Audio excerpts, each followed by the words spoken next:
Bismillahirrahmanirrahim. Assalamualaikum warahmatullahi wabarakatuh. Waalaikumsalam warahmatullahi wabarakatuh, Ustaz. Alhamdulillah wassalatu wassalamu ala Rasulillah wa ala alihi washabbihi wa man walah. Subhanaka la ilma lana illa ma 'allamtana innaka antal alimul hakim. Qala rabbi shrah li sadri wa yassir li amri wahlul 'uqdatam min lisani yafqahu qawli. Allahumma ij'alil Qur'an al-'azim rabi'a qulubina wa nura sudurina wa jalaa'a ahzanina wa dhahaba humumina wa humumina. Amin ya rabbal alamin.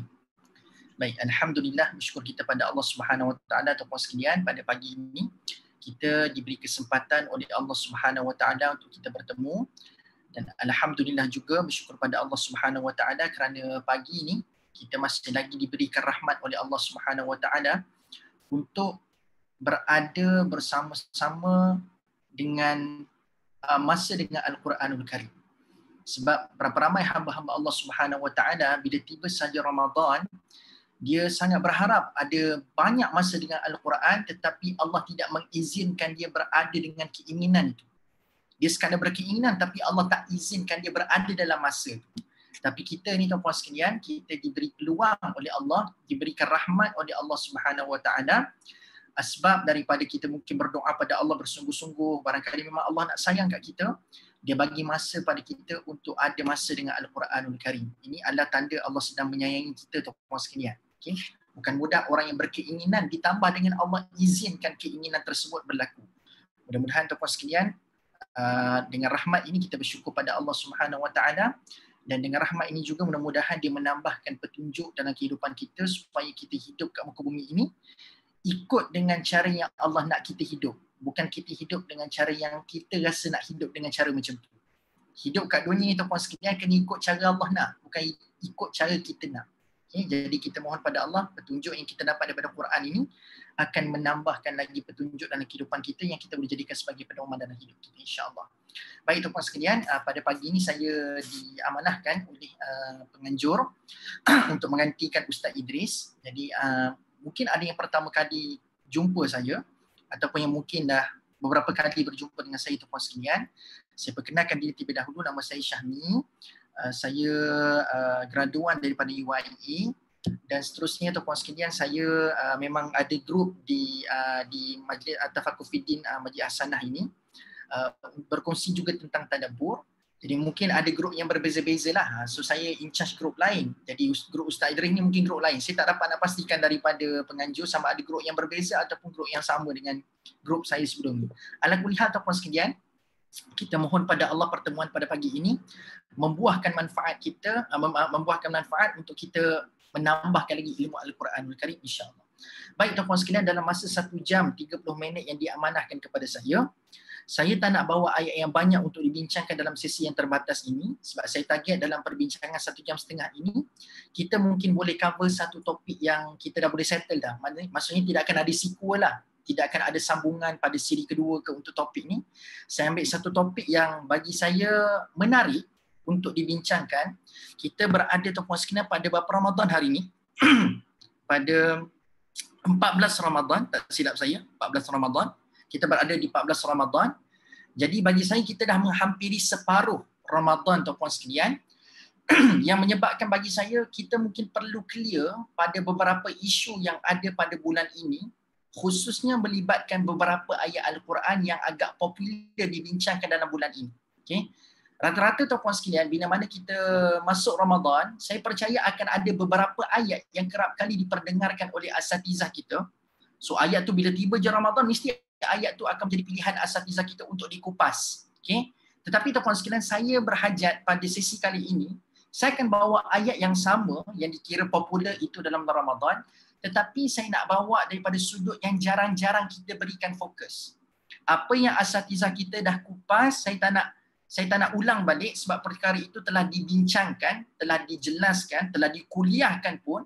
Bahkan banyak asatizah kita mengulang perkara yang sama. Cuma saya nak bawa benda yang jarang-jarang kita fikir tentang ayat itu.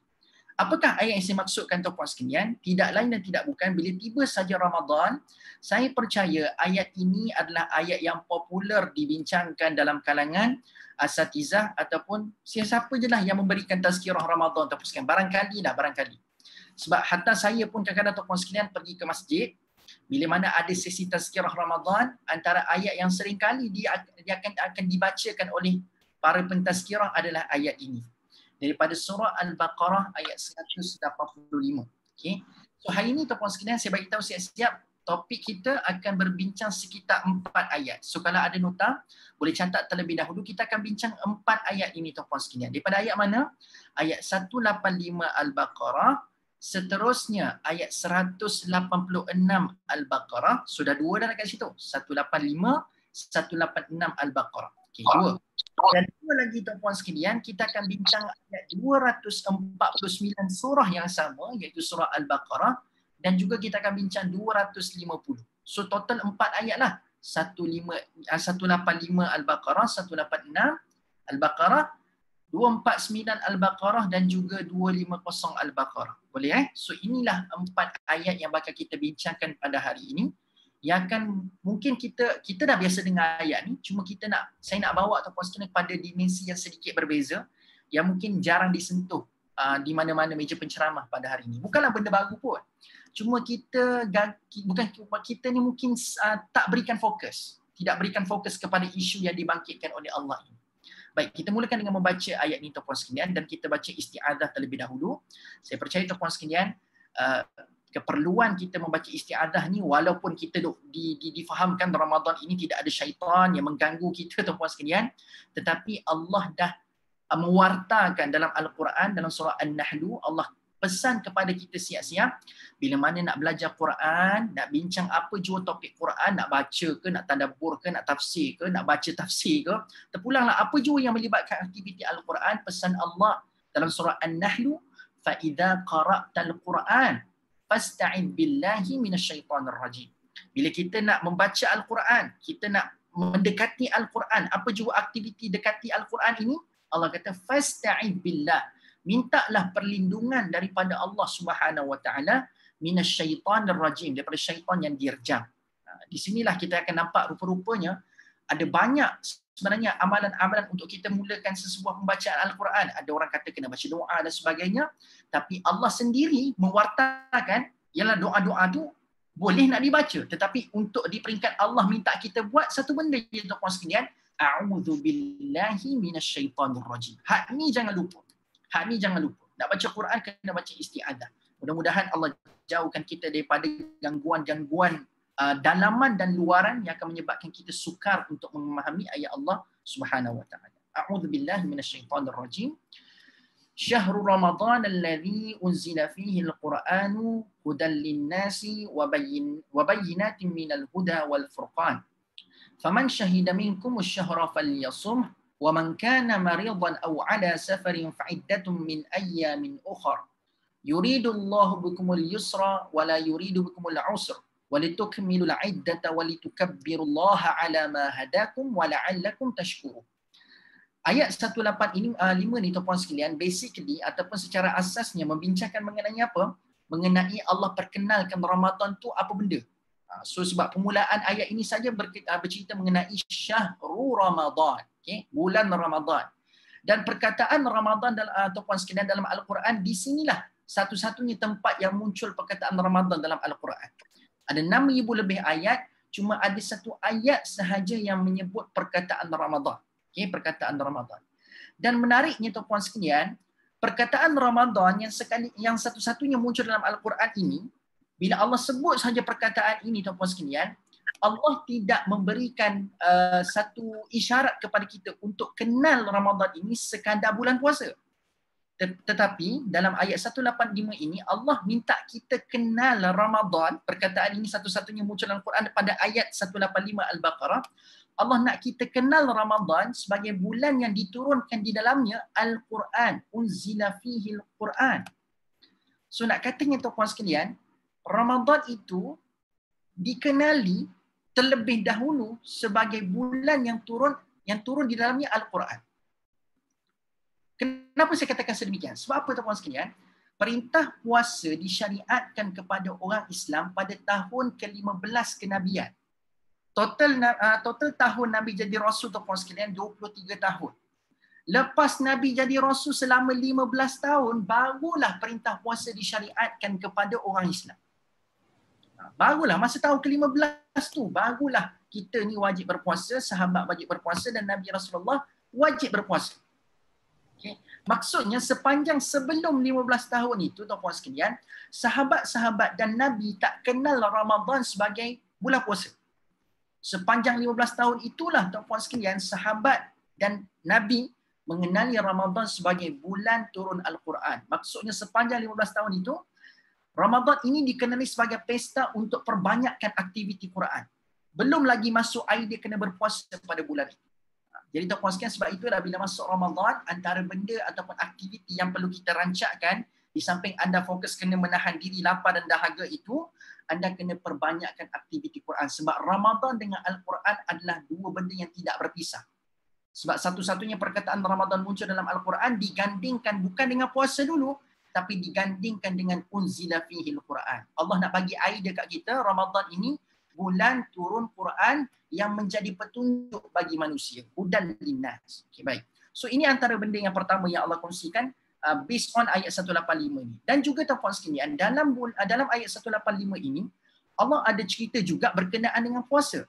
Iaitu Allah kata, فَمَنْ شَهِدَ مِنْكُمُ الشَّهْرَ فَلْيَصُمْ. Siapa yang nampak anak bulan Ramadan, maka falyasum, maka diwajibkan kepada dia untuk berpuasa. So poin kedua dalam ayat 185 ini selepas Ramadan, bulan turun Quran, poin kedua adalah ada cerita pasal Allah kata siapa nampak anak bulan maka dia kena berpuasa. Okey, berpuasa. Okey. Lepas tu pula tuan sekalian, daripada waman kana maridan ini sampailah walitukmilul iddah ini tuan sekalian, disambung pula cerita pasal apa? Waman kana maridan ni sampailah walitukmilul iddah ini, dia pula disebut ceritanya tentang rukhsah bagi mereka yang berpuasa. Anda tahu tuan-puan sekalian masuk rukhsah? Rukhsah ni maksudnya kemudahan. Kemudahan yang Allah sediakan bagi mereka yang berpuasa. Okay? Dah 3 poin dah. Ramadan, bulan turun Quran. Yang kedua tuan-puan sekalian, kalau nampak anak bulan kena berpuasa. Yang ketiga, rukhsah bagi mereka yang berpuasa. Dan tuan-puan sekalian yang terakhir sekali, Allah berpesan kepada kita, atas asbab ini, walitukabbirullaha ala ma hadakum wa la'allakum tashkurun. Sudah katanya poin keempat tuan-puan sekalian adalah adanya ganjaran, adanya panggilan untuk kita melafazkan kesyukuran kepada Allah Subhanahu Wa Taala. Sebab tu ada perkataan la'allakum tashkurun. Okey, baik. Dengan 4 pengisian ni tuan-puan sekalian, saya nak anda jangan lupa 4 pengisian. Saya senaraikan 4 isi ni supaya anda jangan lupa. Okey, saya ulang balik Yang pertama dalam ayat 185 ni pengisian dia ada 4. Pertama cerita pasal Ramadan, bulan turun Quran. Yang kedua nampak anak bulan kena puasa. Yang ketiga ada rukhsah, kemudahan bagi mereka yang berpuasa. Ada cerita pasal orang yang bermusafir dan sebagainya tuan-puan sekalian. Ini poin ketiga. Poin keempat, saranan untuk kita bersyukur kepada Allah Subhanahu Wa Taala. 4 pengisian. Baik dapat tangkap Saya rasa kalau kupasan mendalam anda dah pernah dengar daripada asatizah yang lain. Saya cuma nak senaraikan kesimpulan atau peringkasan pengisian ayat 185. Khalas. Baik. Now pergi pula ayat 186. Setelah Allah previewkan 4 pengisian ini daripada ayat 185 tuan-puan sekalian, secara mengejut tiba-tiba Allah masuk ayat 186 berbicara mengenai wa idza sa'alaka 'ibadi 'anni fa inni qarib ujibu da'watad da'i idza da'an falyastajibu li wal yu'minu bi la'allahum yarshudun. Apa ringkasan cerita ayat 186 ni? Allah nak sampaikan apa? Mudah katanya tuan-puan sekalian, ayat 186 ini berbicara mengenai doa. Berbicara mengenai apa tuan-puan sekalian? Berbicara mengenai doa. Kenapa lepas cerita pasal Quran, cerita pasal kena puasa, cerita pasal rukhsah bagi orang yang berpuasa, lalu cerita pasal kesyukuran, kenapa lepas tu ayat 186 mesti dan relevan disambung mengenai cerita pasal doa? Apa perkaitan doa dengan puasa? Apa perkaitan doa dengan Quran? Apa perkaitan doa dengan rukhsah bagi mereka yang berpuasa? Apa kaitan doa dengan orang-orang yang bersyukur kepada Allah? Maka tuan-puan sekalian, di sinilah ada ulama-ulama ulum Quran, dia membawa satu bentuk ilmu ataupun satu bentuk cabang ulum Quran yang dipanggil sebagai tanasub bainal ayat. Saya ulang sekali dalam bahasa Arabnya. Tanasub bainal ayat. Apakah maksudnya? Tanasub. Maksudnya keterkaitan. Bainah, antara ayat-ayat. Keterkaitan di antara ayat. So ada ulama-ulama kita, antaranya Al-Biqai rahimahullah, anda boleh tengok ada satu set tafsir dekat belakang ni, Nazmud Durar yang dikarang oleh Al-Biqai rahimahullah. Dia antara figure-figure tokoh ulama tafsir yang terkehadapan membincangkan mengenai setiap pertalian antara ayat. 185, 186 apa kaitan, 186, 187 apa kaitan, surah Fatihah Al-Baqarah apa kaitan, Baqarah dengan Imran apa kaitan, Imran Nisa apa kaitan. Maka ada ulama yang fokus kepada bidang ilmu tu daripada cabang ulum Quran. Dia mengkaji apa berkaitan di antara ayat tu dengan ayat tu, apa berkaitan. Maka tuan-puan sekalian, sekarang ni kita nak bedah, yang ni saya kata yang jarang kita berikan perhatian. Kita mungkin just dapat pengisian, 185 4 pengisian, 186 1 pengisian. Now kita nak bedah apa perkaitan ayat 185 186 ni. Kenapa mesti cerita lepas Quran, puasa, rukhsah, syukur ni mesti kena datang cerita tentang apa? Tentang doa. Baik, untuk memahami kenapa mesti begitu susunan dia, kenapa tidak ayat 186 cerita masuk topik lain ataupun cerita pasal kupasan mendalam lagi ke tentang macam mana yang dikatakan rukhsah tu, ataupun kupasan mendalam lagi ke tentang keagungan Al-Quran barangkali, ataupun kupasan mendalam lagi ke tentang hukum hakam berpuasa. Jadi tuan-puan sekalian, kenapa tidak masuk ayat 186 sebegitu rupanya, dan kenapa mesti doa? Yang ni kita nak faham. Sebab itu untuk faham tentang relationship 185 186 tuan-puan sekalian, kita kena tengok ayat yang lain yang menjelaskan rima yang sama, yang menjelaskan pengisian yang sama, yang sebelah menyebelah ini. So untuk faham tentang relationship 185 186, anda kena tengok dua lagi ayat lain. Yang saya katakan dua lagi ayat itu tuan-puan sekalian, anda kena tengok ayat 249 dengan 250. Lepas ni, so anda dengar dulu. Lepas ni baru saya akan buat pertemuannya. Saya akan buat dia punya perkaitan benda tu. Dan lepas ni kita akan dapat capai satu kesimpulan yang Masya Allah, bagi saya sendiri rupa-rupanya Allah Allah bukan sengaja dia letakkan pengisian ataupun susunannya begitu. Bila susunannya begitu, mesti ada satu isyarat yang Allah nak hantarkan kepada kita untuk kita renung dan kita faham rupa-rupanya inilah yang Allah nak sampaikan melalui susunan. Baik, now kita zoom in pula pada ayat 249 dan 250 surah yang sama. Dia akan menjelaskan apa perkaitan ayat 185 186. Baik, apa cerita ni? Ayat ni panjang. Tapi saya boleh katakan tuan-puan sekalian, ayat 249 ini, saya nak tanya tuan-puan sekalian, anda boleh komen dekat ruangan chat dan sebagainya ataupun boleh bersuara seketika. Saya just nak survey terlebih dahulu. Tuan-puan sekalian pernah dengar tak kisah Talut lawan Jalut ataupun kisah Talut dan Jalut? Pernah dengar tak kisah ni? Sebab saya nak tentukan sama ada saya perlu cerita ataupun saya just terus buat kesimpulan ataupun terus masuk topik ayat 249 ni. Kalau tak pernah dengar, maka saya akan ceritakan terlebih dahulu. Kalau dah pernah dengar, saya akan clear cut terus, kita masuk terus ayat 249 tanpa kita bawa cerita tu daripada awal. Pernah dengar tak cerita Talut dengan Jalut? Pernah dengar tak? Kita tengok sikit ada chat dekat sini. Pernah dengar tak pernah tadabbur? Okey, menarik. Pernah dengar. So maksudnya majoriti pernah dengar ke cerita Talut dengan Jalut ni? Pernah? Tadabbur lah Ustaz. Ya, macam mana? Tadabbur lah. Oh, tak pernah tadabbur saja, tapi pernah dengar lah. So basically apa cerita dalam cerita Talut dengan Jalut dah tahulah sikit lah, alhamdulillah. Gitu. Tak dengar suara. Boleh? Okey, baik. So tuan-puan sekalian, dalam cerita Talut dengan Jalut ni tuan-puan sekalian, basically-nya saya jelaskan dululah siapa watak baik dengan siapa watak yang jahat lah dalam cerita ni. So watak baik dalam cerita ni tuan-puan sekalian adalah Talut lah. Talut ni tuan-puan sekalian, kalau anda tengok, kalau anda nak tahu cerita permulaan cerita Talut dengan Jalut ni, anda boleh zoom in pada ayat 247 lagi. Ayat 247 surah Al-Baqarah. 249 ni dah di pertengahan cerita ataupun di climax cerita. Tapi kalau permulaan cerita, kita boleh tengok pada ayat 247 surah Al-Baqarah. Okay? 247 surah Al-Baqarah. So kita berkenal-kenalan. So ayat 247 ni kita akan kenal siapa Talut. So watak baik ataupun watak hero dalam cerita ni adalah Talut lah. So Talut orang baik lah. So siapa Talut ni? Talut ni berpandukan ayat 247, kita akan nampak dia ni adalah Taluta Malika. Dia bukan orang biasa tetapi Allah telah melantik dia sebagai raja. So jelas kat sini kalau anda nak lengkapkan dengan gelarannya, dia bukan sekadar Talut sebutannya, tapi Raja Talut. Raja Talut. Tapi tuan-puan sekalian, apa yang berlaku adalah Talut ni telah diberikan amanah oleh Allah untuk jadi raja. Tetapi apa yang berlaku setelah dilantik Talut ini menjadi raja, ada orang tidak berpuas hati dengan pelantikan Talut sebagai raja.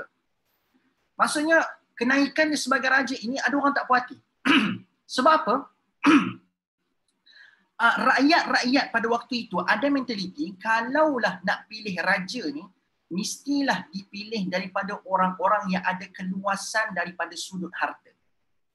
So dalam erti kata lain, leader ni kalau nak pilih dia sebagai leader ni, dia mesti kaya. Kalau tak kaya, tuan-puan sekalian, dia bukan tak layak nak jadi raja. Dia tak layak nak jadi raja. Sebab itulah Allah rakamkan dalam ayat ini, ada orang pertikaikan, qalu anna yakunu lahu al-mulk alaina wa nahnu ahaqqu bil mulki minhu wa lam yu'ta sa'atan minal mal. Bagaimana dia mendapat kuasa memerintah kami sedang kami lebih berhak dengan kuasa pemerintahan itu daripadanya. So dia kata, kenapa dia jadi raja? Kalau ikutkan aku ni, kami ni lebih layak jadi raja nak dibandingkan dengan dia. Dan cuba anda tengok apa isu yang dibangkitkan sampai dia kata dia tak layak tu. Dan ia pula tidak diberikan keluasan harta kekayaan. Walam yu'ta sa'atan minal mal. Dia kata isu utama kenapa dia ni tak layak adalah sebab dia ni bukan daripada orang-orang yang ada keluasan daripada sudut harta. So rupa-rupanya tuan-puan sekalian, mentaliti orang nak jadi leader ni kena kaya ni tuan-puan sekalian, mentaliti ni dah ada lama dah. Dia bukan zaman dah ni je, bukan zaman sekarang ni tuan-puan sekalian yang orang duk gembar-gemburkan orang ni nak jadi pemimpin kena ada kaya, kena ada duit. So mentaliti nak kena jadi orang ternama ni kena kaya ni dah ada mentaliti tu zaman dulu je. Zaman dulu lagi dah ada. Firaun tuan-puan sekalian, kenapa dia dihormati? Kenapa orang mudah sangat nak percaya dia tu adalah Tuhan bila dia mengaku diri sebagai Tuhan? Kenapa orang mudah nak percaya? Antara kelebihan yang ada dekat Firaun pada waktu itu adalah dia ada banyak harta. So disebabkan itulah ramai orang bermentaliti dia mesti kena kaya. Dia kena kaya. So Talut ni bukan orang kaya. Tapi Allah kata Allah pilih dia sebagai rasul. Allah pilih dia sebagai raja. Allah pilih dia sebagai raja. Tetapi orang tak setujulah. Tapi di sinilah Allah mendatangkan sebab kenapa Allah pilih dia sebagai raja. Allah pilih dia sebagai raja. So ayat seterusnya bagi tahu kenapa dia dilantik sebagai raja. Qala innallaha astafahu alaikum wa zadahu bastatan fil 'ilm wal jism. So bukanlah Talut ini dipilih sebagai raja disebabkan dia kaya, tetapi aku pelantik dia sebagai raja disebabkan bastatan fil 'ilmi wal jism.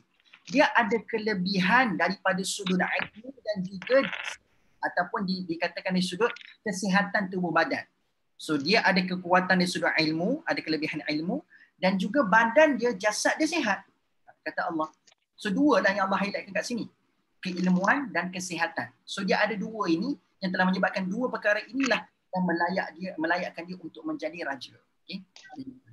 So basically itulah cerita ayat 47 kita berkenal-kenalan dengan Talut. So nak kata tuan-puan sekalian, Talut ini adalah pemimpin yang dipilih oleh Allah Subhanahu Wa Taala. Yang dipilih oleh Allah atas dua faktor, iaitu dia ada ilmu dan dia ada kesihatan. Dan bila mana tuan-puan sekalian akan cerita, setelah dia menjadi raja tuan-puan sekalian, pada ayat 249 ada satu semboyan peperangan dibunyikan, iaitu Talut kena pergi berperang dengan Jalut. Saya ringkaskan cerita ni tuan-puan sekalian ni. So adalah cerita babak mengenai Allah rakamkan Talut nak pergi perang dengan Jalut. Okay? Talut nak lawan dengan Jalut. Tapi sebelum nak bergerak pergi berlawan, pergi berperang tuan-puan sekalian, Talut ni dia pesan dekat tentera-tentera dia. Dia pesan dekat tentera-tentera dia. Yang ni tuan-puan sekalian, dia berlaku waktu dekat markas lagi. Tak bergerak lagi tuan-puan sekalian. Dia dekat markas lagi. Dia sebelum bertolak pergi perang lagi. So dekat markas, tempat perkumpulan itu, Talut pun pesan dekat junuk dia, dekat dia punya tentera. Dengan apa pesanan itu tuan-puan sekalian? Dia mengatakan qala, soal ayat 29, qala innallaha mubtaliikum binahar. Kata apa? Sesungguhnya Allah akan menguji kamu semua nanti dengan sebatang sungai. So ini adalah pesan Talut kepada tenteranya sebelum bergerak pergi perang. Dia kata apa dekat tentera dia? Nanti masa on the way nak pergi jumpa dengan Talut nak lawan tentera Talut nak pergi lawan dengan Jalut nanti, on the way nak pergi sana nanti kita akan diuji dengan sebatang sungai. Kita semua akan diuji dengan sebatang sungai. Lalu disambung lagi tuan-puan sekalian.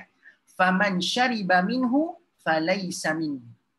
Nanti bila kamu dah bergerak nanti dan kamu jumpa sungai yang aku maksudkan ini, aku nak pesan jangan minum daripada sungai itu. Jangan minum. Letih macam mana pun kamu, apa yang kamu rasai, apa kamu fikir, aku nak pesan lepas ni kalau dah bergerak jumpa sungai yang aku maksudkan itu, aku nak pesan jangan minum. Jangan minum. Dan dia bagi tahu siap-siap. Siapa yang minum, faman syariba, siapa yang minum daripada air sungai itu setelah aku melaranginya, minhu, yang minum daripada sungai itu, falaisa minni. Dia bukan lagi daripada tentera-tentera. So ini adalah amaran tegas Raja Talut kepada tenteranya. Dia kata akan ada sebatang sungai, kamu akan diuji dengan sebatang sungai tersebut. Aku nak kata jangan minum daripada sungai tersebut. Kalau siapa minum, dia bukan lagi daripada tentera. Maka tuan-puan sekalian, logiknya, biasa kalau kita nak pergi perang, antara benda yang akan menjadi kekuatan bagi sebuah batalion perang adalah dengan ramainya bilangan tentera. Antara kekuatan peperangan tuan-puan sekalian adalah kuantiti dekat belakang. Jadi pada asalnya, orang yang nak pergi perang ni tuan-puan sekalian ramai. Tentera Talut ni ramai tuan-puan sekalian. Tapi setelah Talut bagi tahu nanti akan ada sebatang sungai, jangan minum, ternyata tuan-puan sekalian, tentera yang ramai itu tadi, bila dia sampai betul-betul depan sungai yang dimaksudkan oleh Talut ini, apa yang Allah rakamkan tuan-puan sekalian? Allah kata, فَشَرِبُوا مِنْهُ إِلَّا قَلِيلًا مِنْهُمْ.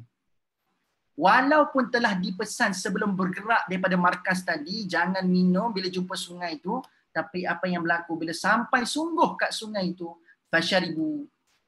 Allah guna jamak tuan-puan sekalian. Maksudnya, ramai, majoriti tentera-tentera Talut pergi minum daripada sungai itu.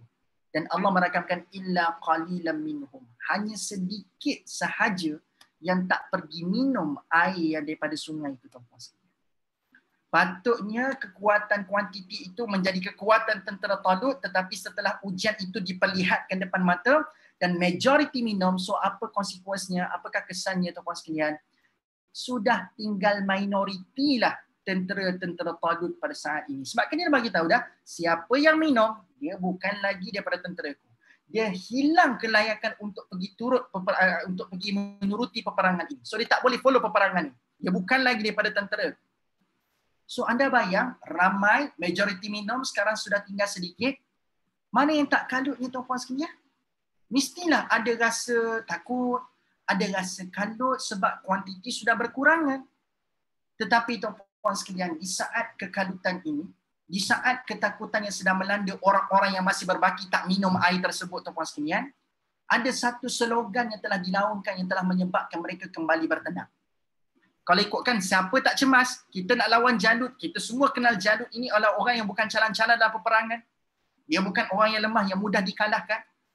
Tetapi sekarang tentera kita tinggal sedikit ini. Siapa yang tak cemas? Siapa yang tak cemas tuan-puan sekalian?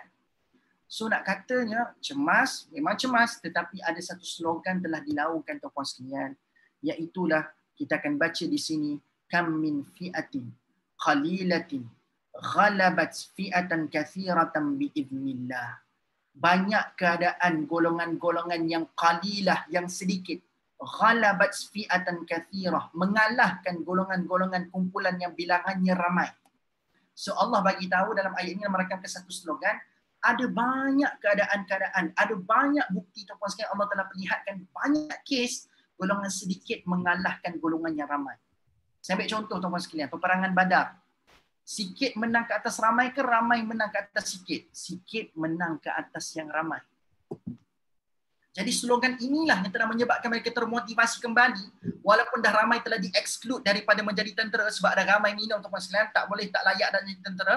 Tapi yang berbaki ini dibakar dengan slogan, mereka percaya kalau Allah berkehendakkan dengan izinnya untuk kita menang, sikitlah macam mana sekalipun kami ini, kalau Allah izinkan kita menang, kita akan menang.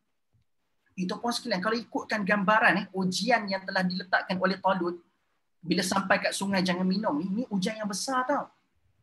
Boleh imagine tak? Dah bergerak jauh daripada markas, nak pergi lawan dengan Jalut ni, bergerak jauh, mestilah akan ada perasaan letih. Mestilah ada perasaan dahaga. Lalu tuan-puan sekalian, bila letih, bila dahaga, tiba-tiba pula sekarang berjumpa dengan sebatang sungai, ikut logik kita ni nak pergi perang ni. Mestilah kita memerlukan tenaga untuk kita pergi lawan dengan Jalut. Sekarang ini aku dah letih bergerak, sekarang sungai depan mata, aku nak pergi perang pula lepas ini. Logiknya, kita recharge lah tenaga dengan kita minum air daripada sungai itu. Supaya bila kita ada tenaga, mudahlah kita untuk lawan dengan Jalut lepas ni. Sebab itu ujian yang telah dilakukan oleh Talut kepada tentera-tenteranya ini bukan ujian yang biasa-biasa. Seolah-olah, yang ni nak masuk point dah. Seolah-olah dalam ayat 249 ini ada perintah seorang raja untuk minta tentera-tenteranya untuk berpuasa. Ya kan? So dalam ayat 249 ni ada cerita tentang ada seorang raja yang minta tentera dia untuk berpuasa jangan minum air sungai. Siapa yang minum bukan lagi daripada kalangan tentera-tentera. So rupanya ayat 249 ni terkandung ada cerita pasal orang yang berpuasa. See? Nampak tak? Ada cerita pasal orang yang berpuasa kan dalam ayat ni tuan-tuan sekalian. So satu dah, macam dah ada hidu-hidu dah berkaitan dengan ayat 185 ni dengan 186. So satu tuan-tuan sekalian, dan lebih mengejutkan kita lagi, di samping kita nampak ada satu slogan yang telah menyebabkan tentera-tentera kembali terbakar semangatnya, setelah bilangan berkurangan. Nak bakar semangat macam mana? Ada slogan, golongan sedikit mengalahkan golongan yang ramai dengan izin Allah. Terbakar semangatnya. Tapi tuan-puan sekalian tengok ayat 250 bukan kebetulan tiba-tiba kita tengok ayat 250 ini ada rakaman mengenai ungkapan doa tentera-tentera Talut. Ungkapan doa tentera Talut. Walamma barazu li Jalut wa junudihi qalu Rabbana afrigh alaina sabra wa thabbit aqdamana wansurna 'alal qaumil kafirin.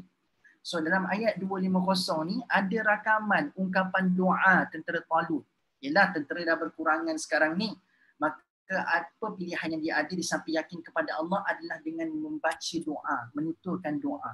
Dan doa ini tuan-puan sekalian, doa yang saya percaya ramai daripada kalangan kita yang mungkin mengamalkannya selepas solat. Doa yang berbunyi macam mana? So yang awal ni mungkin tidak dimasukkanlah dalam doa ada. Tapi doa itu bermula pada Rabbana afrigh alaina sabran. Maksudnya apa? Wahai Tuhan kami, limpahkan kepada kami ni kesabaran. Wa thabbit aqdamana, dan teguhkanlah tapak pendirian kami. Wansurna 'alal qaumil kafirin, dan menangkan kami terhadap orang-orang kafir.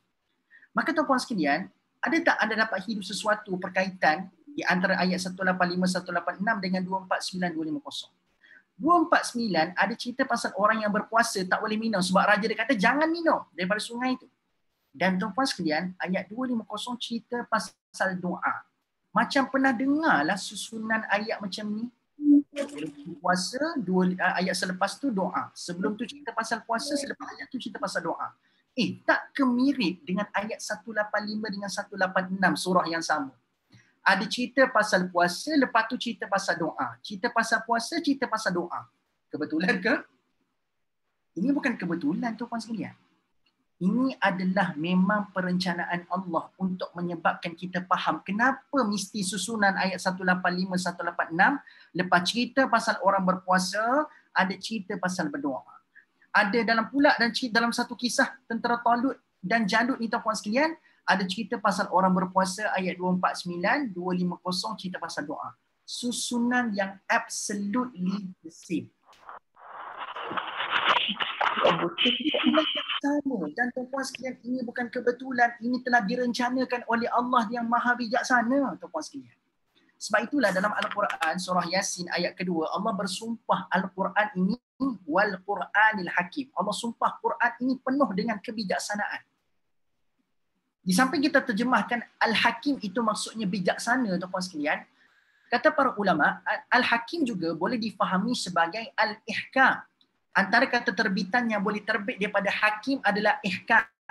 Hakim juga antara kata terbitannya boleh muncul daripada perkataan al-hakim adalah hikmah. Boleh muncul juga perkataan hukum. Hukum, hikmah, hakim, ihkam. datang daripada root word yang sama iaitu hakama. Jadi tuan-tuan sekalian, indahnya bahasa Arab, daripada word itu dia boleh terpalit juga word-word yang lain daripada kata terbitan itu.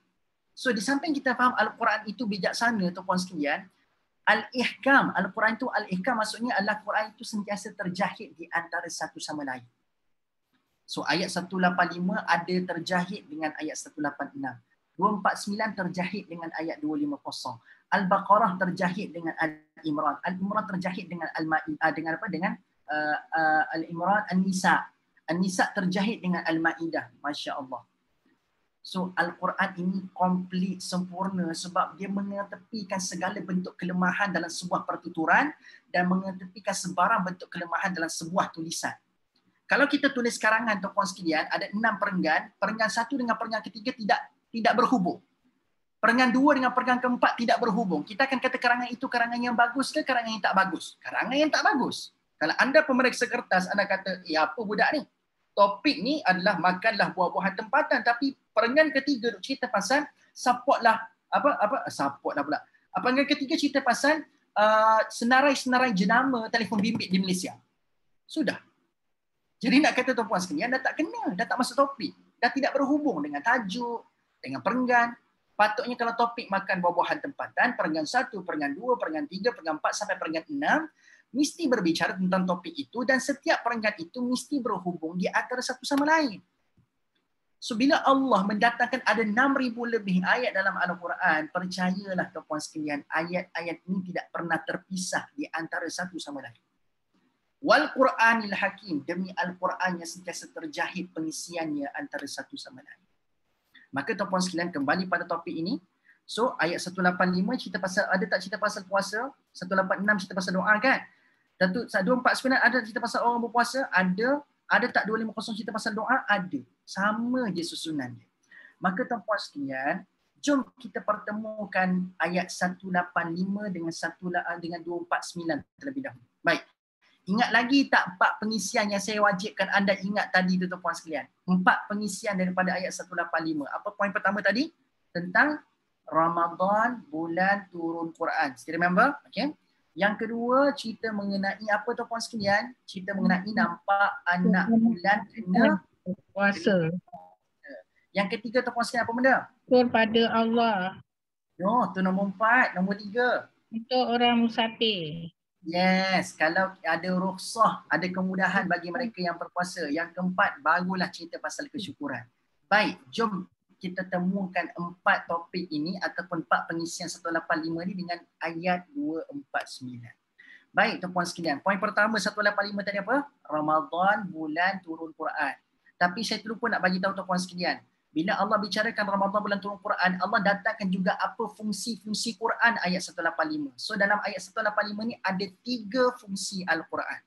Okay?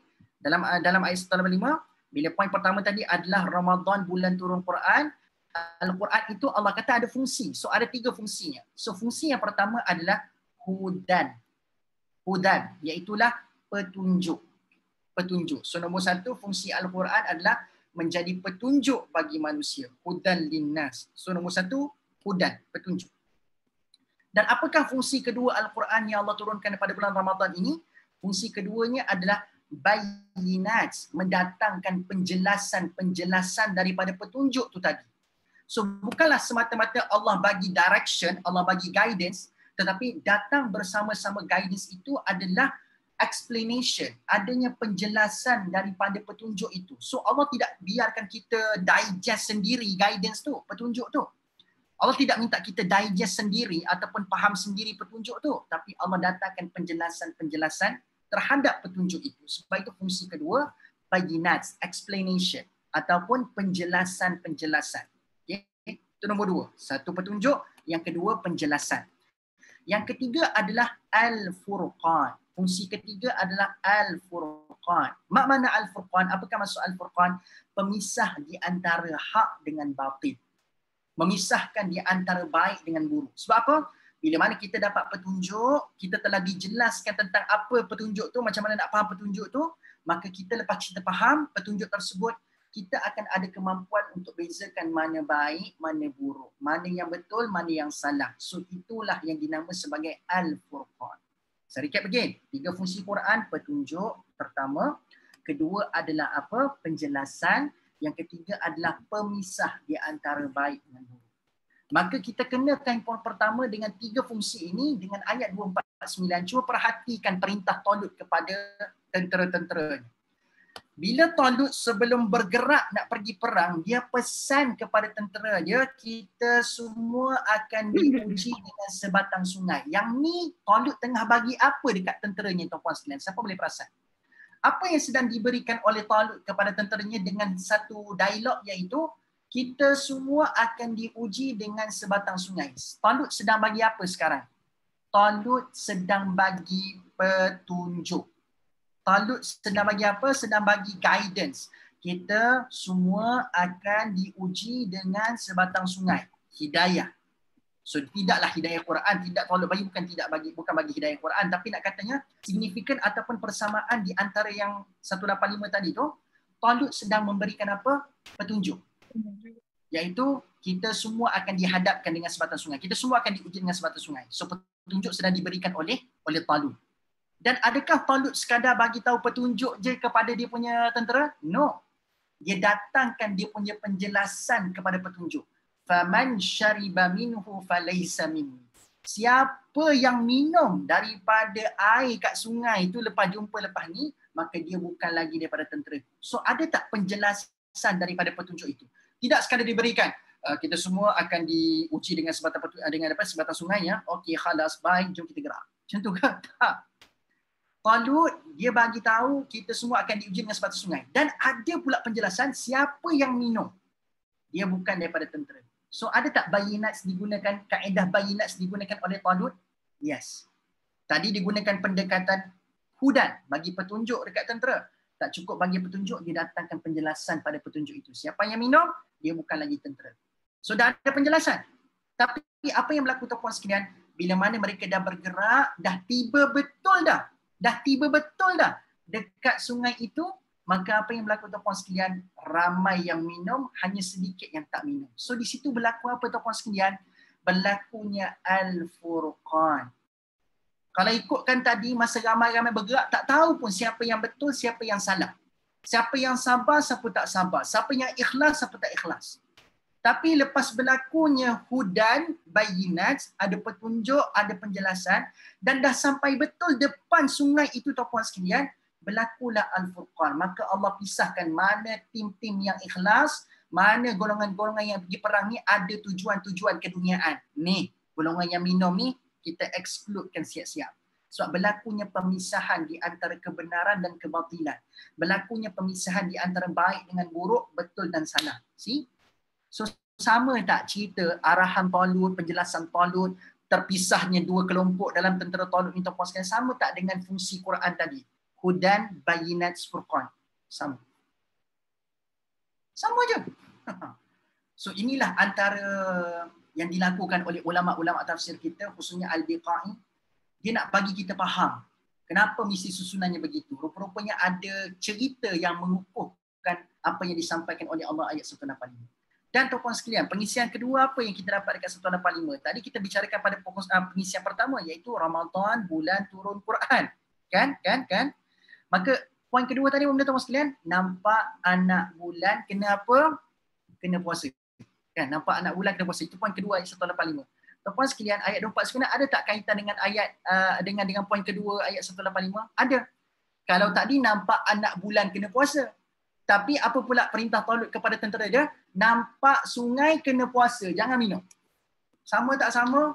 Sama. Dipertemukan pada poin yang kedua. Betul tak? Tuan-puan sekalian, ada lagi tuan-puan sekalian. Poin ketiga apa? Rukhsah bagi mereka yang berpuasa. Kan itu poin ketiga kan pada ayat 185. Dalam ayat 249 ada tak cerita pasal rukhsah? Ada kan? Dan sesiapa yang tidak merasai airnya maka sesungguhnya ia daripada pengikutku, kecuali orang yang mencedok satu cedukan dengan tangannya. Maksudnya tuan-puan sekalian, yang dilarang oleh yang dilarang oleh Raja Talut adalah minum sepuas-puasnya. Yang itu yang tak boleh. Tapi kalau ada orang yang tak tahan sangat dahaga, dia ambil sedikit daripada satu cedok, dia minum yang tu je. Maka itu adalah rukhsah. Yang itu dibenarkan. Sebab itulah siapa yang tak minum, maka dia daripada siapa yang tidak merasai airnya, maka sesungguhnya ia daripada pengikutku, kecuali orang-orang yang mencedok satu cedukan dengan tangannya. Tapi apa yang berlaku tuan-puan sekalian, ada orang yang mereka meminum dari sungai itu dengan sepuas-puasnya. Sepuas-puasnya dia pergi minum, jangan pergi minum. So larangan Raja Talut adalah jangan minum, asalnya jangan minum terus. Tapi kalau dah tak tahan sangat, boleh minum sikit sahaja. Sikit saja, daripada satu cedokan saja, yang itu dibenarkan. Maka ada rukhsah tak? Ada kaitan dengan rukhsah tak dalam ayat 185? Ada kemudahan. Kalau siapa yang dah tak tahan sangat, mungkin kalau dia tak minum tu, mungkin dia akan mati, memudaratkan diri sendiri. Maka dibenarkan minum hanya satu cedokan sahaja. Rukhsah. Poin ketiga, ada cerita rukhsah dalam ayat 249, cerita tentang rukhsah yang diberikan oleh Talut kepada tentera. Baik, sama tak sama? Sama. Maka tuan-puan sekalian, poin keempat cerita pasal galakan mudah-mudahan dia bersyukur. Tuan-puan sekalian, sama tak? Bila mana ada slogan yang dilaungkan oleh tentera Talut untuk mendapatkan motivasi, kan sekarang tentera telah berkurang. Tadi majoriti banyak, sekarang dah ramai minum, majoriti minum dengan sepuas-puasnya, sekarang tinggal sikit. So ungkapan kam min fi'atin qalilatin ghalabat fi'atan katsiratan biidznillah ini adalah manifestasi kesyukuran. Sekarang ni ya betul aku telah berkurangan kuantiti tentera untuk pergi berperang, tetapi aku bersyukur sebab aku bersama-sama dengan orang-orang yang sabar. Aku bersama-sama dengan orang-orang yang memang ikhlas nak pergi berjuang di jalan Allah Subhanahu Wa Taala. Maka walaupun sedikit, tapi kesyukuran dizahirkan dengan is okay. Dia bukan yang tak okey, tetapi is okay, sebab ini tanda Allah telah mengasingkan aku daripada kelompok-kelompok yang tak ikhlas, maka tinggallah aku bersama-sama dengan orang-orang yang sabar dan ikhlas kerana Allah berjuang. Maka kesyukuran dimanifestasikan dengan sebutan ataupun slogan golongan sedikit mengalahkan golongan yang ramai dengan izin Allah Subhanahu Wa Taala. Kepercayaan. So kesyukuran ada di sini tuan-puan. So nak kata 4 pengisian dalam ayat 185 dikenakan dengan pengisian dalam ayat 249, dan ianya bukan kebetulan. Memang Allah dah rencana dengan cantik. Dan tuan-puan sekalian, ironinya ayat 186 kan berbicara mengenai doa, kan? Kewajipan kita untuk kita berdoa kepada Allah. Dan tuan-puan sekalian, bukan kebetulan Allah rencanakan ayat 250 lepas habis 4 pengisian yang sama pada ayat 249, 250 dikenakan dengan ayat 186, kena berdoa kepada Allah. So kalau saya nak buat kesimpulan tuan-puan sekalian tentang apa yang kita buat, aktiviti menemukan ayat ni dengan ayat ni, dipertemukan, ditanasubkan, dikaitkan, maka saya nak buat kesimpulan yang agak rare kita dengar time Ramadan ni, sebab ayat ni dibincangkan banyak kali time Ramadan ni oleh para asatizah. Tapi saya tak pasti, ada tak asatizah menghalakan perbincangan tu kepada kesimpulan ni? Iaitu apa tuan-puan sekalian? Ramai orang kerap bertanya kan kepada asatizah time Ramadan ni, Ustaz, time Ramadan ni nak buat apa gitu. Time Ramadan ni apa yang bagus untuk saya buat time Ramadan ni? Maka mungkin daripada ayat ini ada asatizah yang menggalakkan, Ramadan kan bulan turun Quran, maka banyakkanlah aktiviti Quran, kan? Ramadan ni kan kena berpuasa, maka kena berpuasalah time Ramadan. Tapi ada tak anda pernah dengar selama ni, mungkin tak tahulah ada pernah ke tidak, ada tak ustaz-ustaz yang menggalakkan kita, Ramadan ni kalau boleh banyakkan berdoa kepada Allah. Sebab bila cerita pasal puasa dimuatkan pada ayat 185 dan ayat 186 menyambutnya dengan cerita pasal doa, dia seolah-olah Allah nak bagi isyarat kepada kita bahawasanya antara amalan yang afdal dilakukan untuk orang yang berpuasa adalah banyakkan berdoa kepada Allah. Banyakkan berdoa kepada Allah. Seolah-olah itu yang Allah nak sampaikan kepada kita dengan bahasa subliminal. Dengan keajaiban susunan ayat 185, 186 cerita pasal doa, dan ayat sebelum tu cerita pasal orang yang berpuasa, dia macam seolah-olah Allah nak hantar satu signal kepada kita. Kamu berpuasa kan dalam bulan Ramadan kan, antara benda yang kamu boleh buat selain baca Quran adalah banyakkan berdoa dalam bulan ini dan dalam waktu kamu sedang berpuasa. Banyakkan berdoa kepada Allah. Yang itu yang Allah nak bagi hint kat kita. Dan orang-orang tentera-tentera Talut dalam ayat 249 sedang berpuasa, tak boleh minum. Dekat depan mata mereka ada sebatang sungai. Mereka berpuasa. Tapi apakah amalan yang mereka buat waktu mereka berpuasa tak boleh minum tu? Dia berdoa kepada Allah dalam ayat 250. So maksudnya macam seolah-olah puasa dan doa adalah satu amalan yang tidak terpisah. Macam tak terpisah. Puasa, doa adalah amalan yang sentiasa tahu aman, bergerak seiring. So why not Ramadan tahun ini di samping anda perbanyakkan baca Quran, tadabbur, memahaminya, anda juga boleh perbanyakkan melakukan doa seperti mana hint dan isyarat yang Allah hantar pada kita melalui susunan ayat 185 dan 249, 250. Kan? So banyakkan berdoa kepada Allah. Simple kan konklusi pada hari ini, bagi saya terpukul. Rupanya sangat halus Allah mendidik hamba-hambanya dengan kaedah, dengan susunan je anda memerhatikan keindahan susunan ayat Allah. Rupanya ada sesuatu pengisian yang Allah nak sampaikan. Dan puan sekalian, mungkin ada pula yang tanya dekat saya, Ustaz, saya dah dapat dah poin tu. Oh memang betul susunan ini menghalakan kepada kita untuk perbanyakkan berdoa dan kita berpuasa. Tapi saya ada satu lagi soalan Ustaz, iaitu saya nak kena doa apa time Ramadan ni? Gitu. Sebab kalau Ramadan ni adalah antara waktu yang paling banyak untuk saya melakukan doa, berpuasa banyak berdoa, saya nak doa apa gitu. Mungkin ada soalan yang bertanya, saya nak doa apa time Ramadan ni? Maka tuan-puan sekalian, kalau anda nak tahu apakah sebaik-baik doa yang perlu kita ungkapkan dalam Ramadan, rupanya pada ayat 186 dan ayat 250 surah Al-Baqarah ini ada mencadangkan kepada kita. Tidak dinafikan. Dan doa yang lain pun tak ada masalah. Tetapi ini Allah cadangkan apa antara prioriti doa yang anda boleh tuturkan sewaktu anda berpuasa. So apakah doa yang prioriti yang boleh kita buat, yang dicadangkan oleh Allah untuk kita berdoa dalam bulan puasa ni? Yang pertama, tuan-puan sekalian, perhatikan doa yang dituturkan oleh tentera Talut. First kali minta kepada Allah, Rabbana afrigh alaina sabran. So nombor satu, cadangan daripada Allah antara keutamaan doa yang anda boleh selitkan, ungkapan doa yang anda boleh selitkan dalam time bulan puasa ni, iaitulah anda minta yang pertama kepada Allah supaya Allah apa? Afrigh alaina sabran. Mana afrigh? Afrigh ni bukan maksudnya beri. Sebab beri dalam bahasa Arab kita sebut sebagai atina. Biasakan anda dengar perkataan Rabbana atina fid dunya hasanah. Ya Allah berikan. Atina tu maksudnya beri. Afrigh ni bukan maksud beri. Afrigh ni maksudnya adalah curahkan kebaikan. Afrigh ni maksudnya adalah limpahkan. Ibaratnya macam ni. Allah tak ada pula bawa contoh. Tak ada pula Allah. Tak ada. Okay. Ibaratnya afrigh ni begini. Kalau anda ada cawan, lalu tuan-puan sekalian anda ambil satu jug air, lalu anda tuangkan dalam cawan tu. So bila anda ada cawan kosong, lalu anda tuang air yang ada satu jug, tiba-tiba dia akan sampaikan ada takat penuh dia kan. So bila anda dah tadak, anda dah tuang air, dia akan penuh juga satu masa. Bila anda dah tuang dengan banyak, dia akan penuh. Tapi itu bukan maksud afrigh. Afrigh ni maksudnya walaupun sudah penuh, teruskan menuang air tersebut sampai melimpah. Itu afrigh. So faragha ni maksudnya lapang.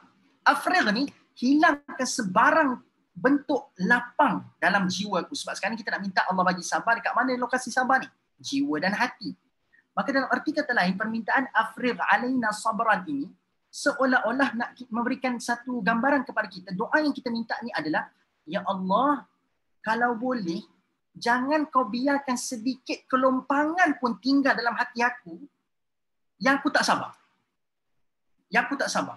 Kalau boleh, kalau inilah kapasiti hati aku ni ya Allah, kalau boleh ini kapasiti dia, kau penuhkan, limpahkan pada hati yang berkapasiti sebesar ini, semuanya dengan kesabaran. Jangan tinggal sedikit pun ruang kosong pada hati aku ni untuk memberi peluang kepada syaitan menyucuk dekat bahagian itu untuk aku korbankan kesabaran aku. So permintaan afrigh alaina sabran ini adalah satu permintaan yang sangat besar. Kita tak minta Allah sekadar bagi sabar, tapi kita minta Allah penuhkan jiwa sampai melimpah-limpah kesabaran dalam diri.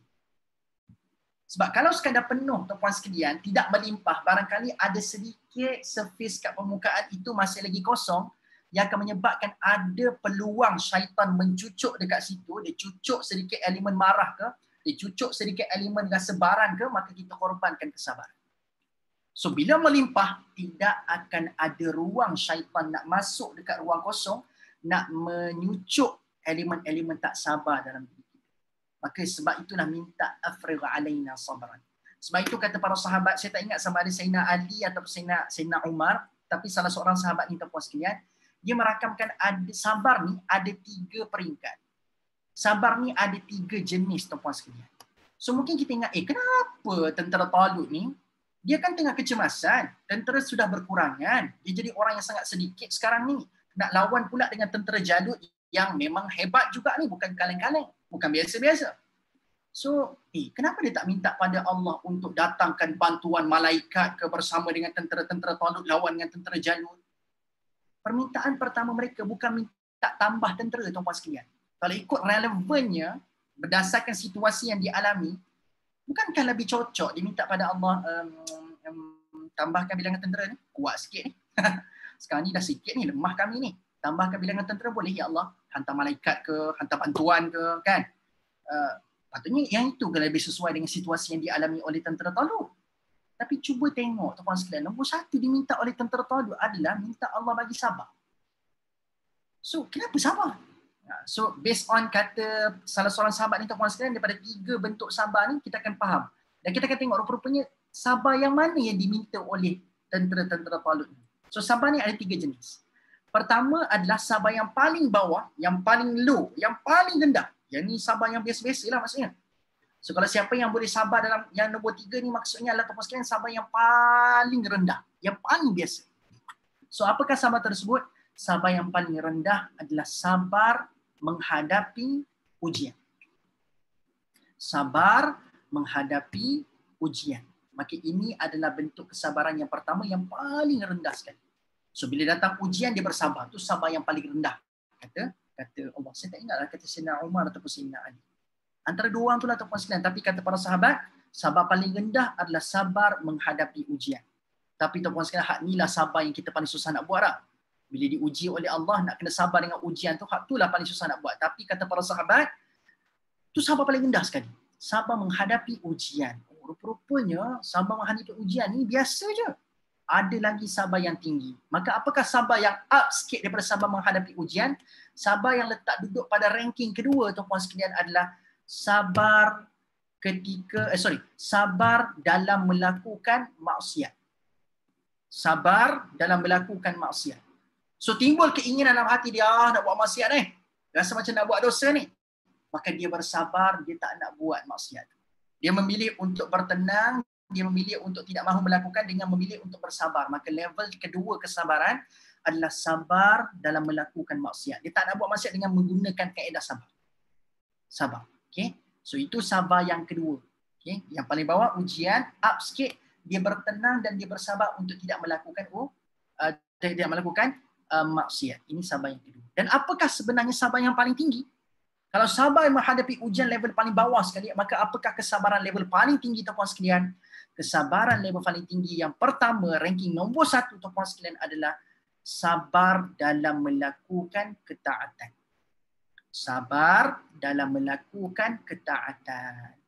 Maka tuan-puan sekalian, nombor 1 ranking paling cemerlang sabar melakukan ketaatan, jatuh nombor 2 sabar melakukan maksiat, jatuh ranking nombor 3 sabar menghadapi ujian.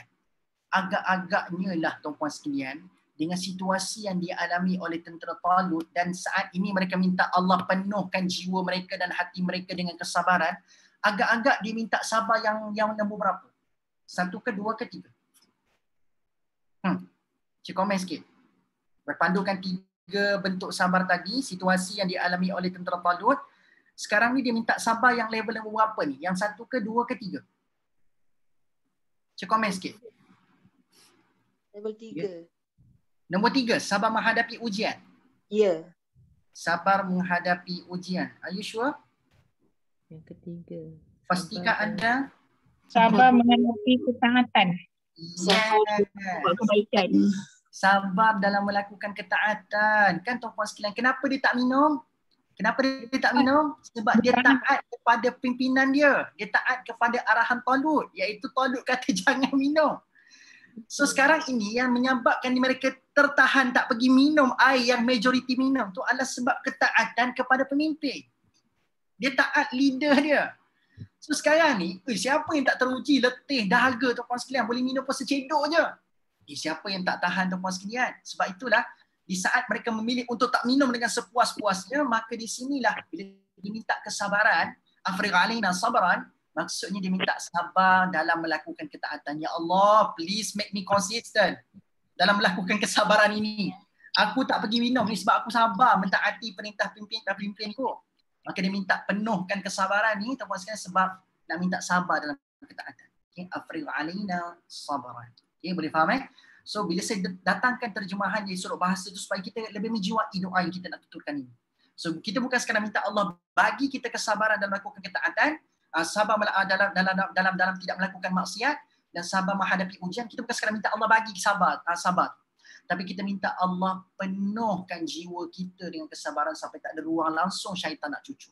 So kita akan menghargai doa ni dengan kupasan dari sudut bahasa doa ini tuan-puan sekalian. Baik. So nombor 1, ringkasannya tuan-puan sekalian, minta Allah penuhkan kesabaran dalam jiwa dan hati kita. Sebab tanya tadi kan, nak doa apa ni? Sebab bulan puasa ni, masa kita tengah berpuasa, galakan yang terbaik daripada Allah adalah banyakkan juga berdoa.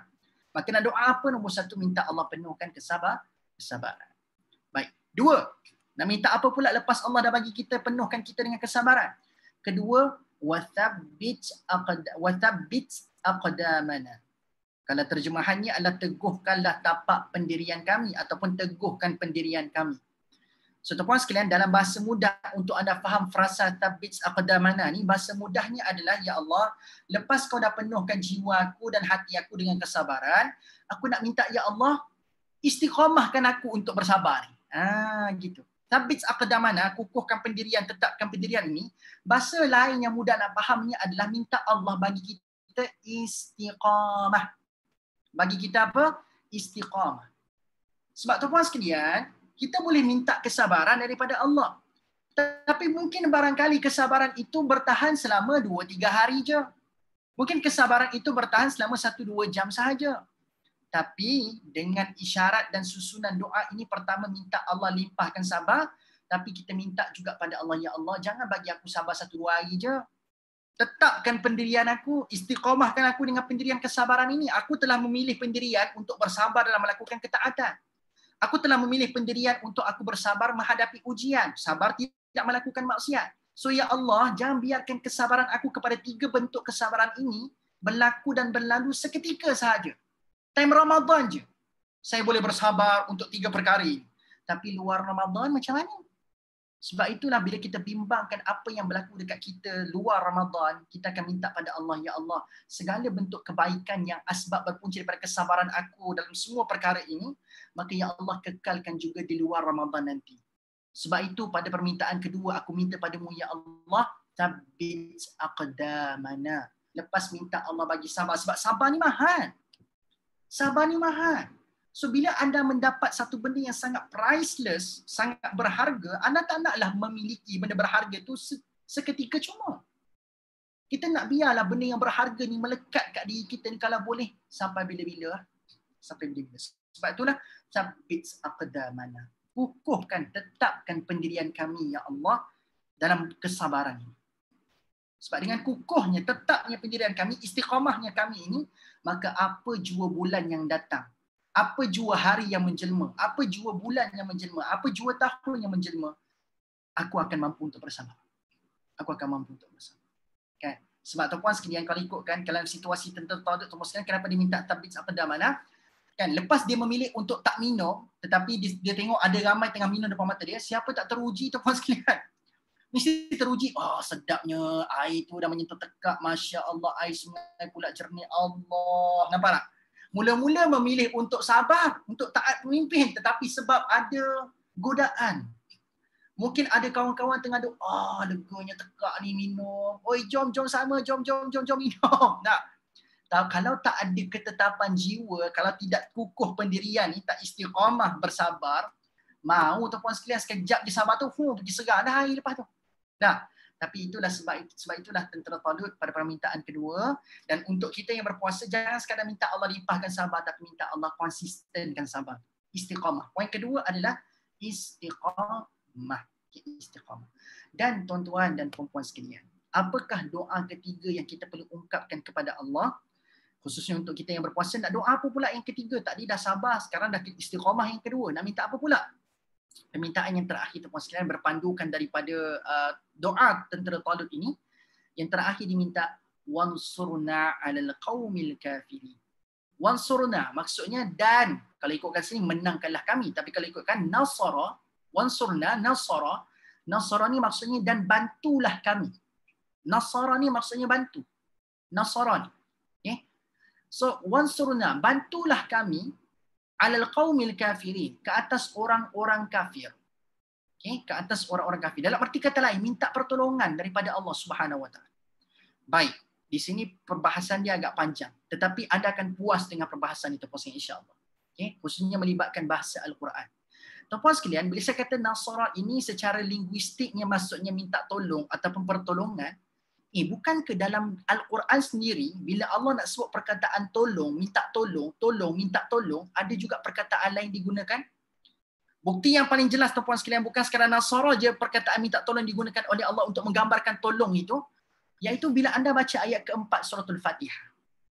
Kalaulah dalam Al-Quran hanya menggunakan perkataan tolong dengan perkataan nasara, cuba anda explain dekat saya, ayat keempat Al-Fatihah bila kata-kata hanya kepadamu kami minta tolong, apakah word minta tolong digunakan dalam ayat keempat? Adakah perkataan nasara digunakan? Tak. Dalam ayat keempat Al-Fatihah, ada yang tak dapat detail lagi ke ayat keempat itu ayat apa? So ada yang gigih tu nampak baca Bismillahirrahmanirrahim, Alhamdulillahirrahmanirrahim. Tak, ayat keempat tu puan sekalian adalah apa benda? Apa ayat keempat? Apa ayat keempat? Maliki Yaumiddin ayat keempat. Alhamdulillah Bismillahirrahmanirrahim. Alhamdulillahirrahmanirrahim. Ar-Rahmanirrahim. Inilah semangat saya duk cerita ayat keempat. Rupa-rupanya ayat kelima. Saya tersilap. Masya Allah. Astaghfirullahalazim. Ayat kelima tuan-puan sekalian. Okay? So mungkin kenapa Ustaz kata ayat keempat? Sedangkan saya nak masukkan iyyaka na'budu wa iyyaka nasta'in. Kan? Ada setengah-setengah ulama kan mengatakan tuan-puan sekalian ayat pertama adalah Alhamdulillah. Tetapi kita mazhab Syafi'i mengatakan ayat pertama Fatihah Bismillah lah. Okay, Bismillah. Okay, baik. So sorry tuan-puan sekalian. Bukan ayat keempat tetapi ayat kelima. Iyyaka na'bud wa iyyaka nasta'in. So nasta'in tu yang maksudnya minta tolong kan? So root word ataupun kata akar nasta'in tu minta tolong. Apakah root word nasta'in? Isti'anah. Okay. Saya cuba. Okay, saya tutup tuan-puan sekalian ayat ni. Saya sebab dah tak refer dah sebab kita tengah buat kesimpulan sekarang ni. Okay, saya tutup sebab saya nak buat. So anda boleh perhatikan dekat ruang chat. Okay. Sekarang ini kita dah jumpa satu perkataan yang pertama yang itu maksud minta tolong adalah nasru. Nasru. Okay, nampak tak ruang komen tu? Saya tulis perkataan nasru. Okay. Nasru tu maksudnya minta tolong. So itu word yang pertama. So word kedua yang kita jumpa nasta'in. Dalam surah Al-Fatihah ayat 5 tu, nasta'in ya, ataupun root wordnya datang dari perkataan isti'anah. Isti'anah yang juga maksudnya minta tolong. Nasrun pun minta tolong, isti'anah pun minta tolong. Okay. Itu word kedua.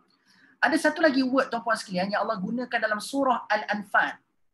Surah Al-Anfal bila Allah bicarakan mengenai Nabi Muhammad SAW sedang berasa cemas, dia rasa cemas sangat sebab apa? Nak perang Badar. Sebab Nabi pun tengok dia punya bilangan tentera, Allah sikitnya bilangan tentera nak dibandingkan dengan tentera pihak lawan. Dan tengok pula kelengkapan senjata, Allah, kita ni ambil pelepah tamak asah bagi tajam je, pihak lawan Masya Allah. Kelengkapan lagi superb daripada kita. So Nabi ada rasa cemas. Dan Nabi nak minta tolong pada Allah sekarang ni. Dan bila Nabi minta tolong pada waktu itu, disebabkan kecemasan itu, Nabi tak sebut nasru dan Nabi tak sebut isti'anah. Tapi Nabi gunakan perkataan apa? Idh tastaghithuna rabbakum. Idh tastaghithuna rabbakum. Sekejap, saya tengokkan ayat dia berapa, ayat keberapa tuan-puan sekalian. Supaya kejap, saya tengokkan ayat berapa sebab dia awal lagi tu, surah Al-Anfal tu, dia masih lagi di awal. Ayat yang ke-9 surah Al-Anfal. Anda akan baca إِذْ تَسْتَغِيثُونَ رَبَّكُمْ فَاسْتَجَابَ لَكُمْ أَنِّي مُمِدُّكُمْ بِأَلْفٍ مِّنَ الْمَلَائِكَةِ مُرْدِفِينَ. Kita semua tahu tuan-puan sekalian tentera Badar sedikit tetapi kenapa menang? So dalam ayat 9 ni Allah bongkarkan apakah antara faktor kejayaan tentera-tentera Badar lawan tentera musuh yang ramai itu. Sebab secara fizikal kita semua tahu 313 tentera-tentera fizikal, tetapi disebabkan doa Nabi Muhammad yang memohon istastaghithuna rabbakum tu, mohon istighatsah, mohon pertolongan, maka Allah kata fastajaba lakum, aku makbulkan, aku mustajabkan doa Muhammad tadi tu dengan anni mumiddukum bi alfin minal malaikah. Aku sertakan bersama tim Muhammad, tentera Muhammad ini, alfin, 1000 minal malaikah, daripada malaikat.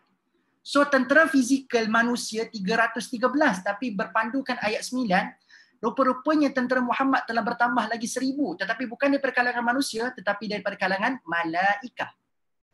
Ayat 9 menyebutkan suratul Anfal. Okay? Maka tuan-puan sekalian, kita jumpa word ketiga minta tolong dalam Al-Quran. So kalau tadi istastaghithuna, so root wordnya adalah istighasah. Bukan istighasah, ta, huruf sa, alif ba ta, ta. Istighasah. Okay? So kita ambil 3 word ini tuan-puan sekalian. Okay? Ada nasru, adanya isti'anah, bukan isti'anah, ain, isti'anah, dan adanya istighasah. Maka tuan-puan sekalian, kalaulah minta tolong isu yang paling besar dalam doa tentera Talut itu tadi, yang bila anda baca doa tentera Talut tadi tuan-puan sekalian, kalau minta tolong tu besar isunya, yang terakhir dia minta tolong kepada Allah menghadapi orang kafir, kenapa tidak digunakan wastaghithna? Guna perkataan istighatsah dimuatkan dekat sini. Wathabbits aqdamana wastaghithna 'alal qaumil kafirin. Kenapa tidak digunakan wasta'inuna 'alal qaumil kafirin? Kenapa mesti digunakan perkataan nasara wansurna 'alal qaumil kafirin? Kan maksudnya kan minta tolong juga, isti'anah. Kan maksud juga minta tolong kalau istighatsah. Tapi kenapa relevan doa ini dituturkan oleh tentera Talut? Bukan guna istighatsah, bukan guna isti'anah. Tapi mesti guna nasara. Sebab, tuan-puan sekalian, okay, baik. Now kita pergi pada perbezaan. Okay, yang ni memerlukan anda mencatat nota ni supaya anda lebih menghargai setiap letak duduk kalimah dalam Al-Quran. So bukannya Allah ni, dia akan gunakan alasan, dah tak ada saja nak guna perkataan tu, tukarlah perkataan lain, asyik guna perkataan tu je, gunalah pula perkataan ni. Tak. Allah ni setiap letak duduk kalimah dalam Al-Quran, bila Allah guna kalimah tu, bukan sebab saja-saja. Tapi Allah ada sebab musabab tersendiri. Kenapa tempat tu pilih perkataan tu, tempat tu pilih perkataan tu. Ada sebab. Okay, baik. Now, perhatikan penjelasan. Saya nak mulakan dengan isti'anah terlebih dahulu tuan-puan sekalian. Isti'anah. Saya tak nak cerita an-nasru lagi, tak cerita istighatsah lagi. Kita mulakan dengan isti'anah terlebih dahulu. Pada kalimah yang ada pada surah Al-Fatihah tu, ayat 5. Baik. Apakah yang dimaksudkan dengan permintaan tolong sebutan isti'anah? Macam mana isti'anah tu tuan-puan sekalian? Okey, baik. Saya bagi mudah contoh untuk anda faham. Macam mana yang dikatakan dalam bahasa Arab iaitu isti'anah. Baik. Katakan saya ada benda yang baru saya beli, yang memerlukan untuk anda buka benda ni. Okay, contohkan benda ni perlu dibuka. Kan biasa kan, contoh kalau benda ni macam contoh sesuai sangat. Kalau anda beli botol air baru. Okay, banyak pula cerita pasal air hari ni. Berpuasa cerita pasal air. Okay. Baik tuan-puan sekalian. Katakanlah anda beli botol air baru. Anda beli air mineral, botol yang baru kat kedai 7E ke apa-apalah kedai-kedai yang anda pergi, anda beli air mineral baru. Kan bila kita beli air mineral baru tuan-puan sekalian, kan botol tu kan penutup tu kan di-seal, masih lagi seal. Kali pertama anda nak buka botol tu, dia tidak semudah kan, dia tidak mudah kan. Anda memerlukan tenaga yang agak kuat barangkali. Anda nak buka tuan-puan sekalian, anda memerlukan tenaga yang sangat kuat. Kan? Jadi katakanlah contoh tuan-puan sekalian, mungkin tak pernah berlaku lah kot pada anda, tapi contoh saja. Tiba-tiba satu botol yang anda beli tu, bila anda nak minum, tiba-tiba waktu tu botol tu di-seal dengan begitu ketat sekali. Anda rasa macam anda pun pulas tak boleh. Anda pulas pun lagi tak boleh. Sehabis tenaga anda gunakan tenaga anda untuk nak pulas botol tu, still tidak mendatangkan hasil. Masih lagi botol itu tidak terbuka.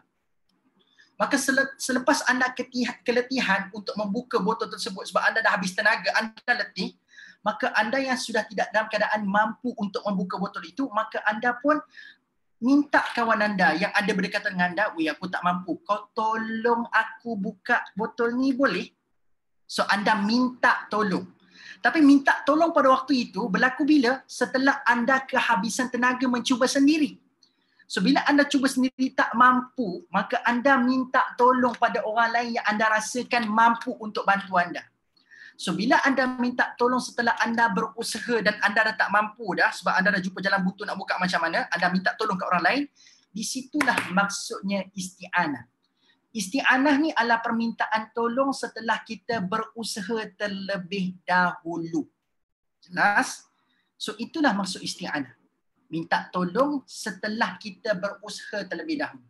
Dia tak jadi isti'anah kalau anda try buka sekali tak boleh buka. Lalu anda pun rasa macam malas berusaha, anda pun terus minta orang lain bukakan anda punya botol tu tadi. So tak jadi isti'anah. Isti'anah prasyaratnya adalah mesti datang usaha terlebih dahulu. Itu isti'anah. Jelas? Itu word isti'anah yang pertama. Yang kedua tuan-puan sekalian, kita tengok perkataan istighathah. Nasrullah sekali. Istighathah. Kalau anda dengar kupasan saya tadi, anda dah tahu dah bilakah perkataan istighathah digunakan. Okay? Dalam Al-Quran, bila Allah nak menggambarkan permintaan tolong, yang permintaan tolong itu digambarkan ketika berada dalam kecemasan. Emergency, red alert. Dalam kecemasan, orang tengah cemas, orang tengah emergency, maka waktu kita minta tolong sewaktu emergency dan kecemasan itu, maka kita katakan permintaan tolong itu berupa istighathah. So, kesimpulannya istighathah ni adalah permintaan tolong sewaktu berada dalam kecemasan. Isteri nak bersalin kat rumah, air ketuban pecah. Lalu anda minta tolong siapa tu? Masa tu anda minta tolong dalam keadaan kecemasan kan? So anda cemas pada waktu itu, itulah istighathah. Waktu minta tolong tu istighathah. Sebab itu tuan-puan sekalian, kalau anda ingat balik past back 5 years ago, 5 tahun lepas, ada satu peristiwa yang melanda Malaysia pada tahun 2016. Kalau anda masih ingat, Malaysia pernah dilanda satu fenomena El Niño pada tahun 2016. Anda tahu tak peristiwa El Niño? El Niño ni adalah peristiwa pemanasan global. Panas yang terlampau panas tuan-puan sekalian pada tahun 2016 tu, kalau anda masih ingat. Di Malaysia kita pernah mengalami fenomena. Satu Malaysia panas yang terlampau amat. Fenomena El Niño. Dan tuan-puan sekalian, disebabkan orang yang dah tak tahan sampai ada lagi sarana-sarana pada waktu itu, jangan isi minyak penuh lah, sebab apa, kalau isi minyak penuh nanti boleh terbakar sebab kat luar terlalu panas. Lalu tuan-puan sekalian, anda masih ingat tak apa usaha masjid-masjid pada waktu itu? Pada tahun 2016 dulu, sebab terlalu pemanasan global dekat Malaysia pada satu ketika dahulu. So apa masjid-masjid buat? Mereka menganjurkan munajat istighathah. Masih ingat?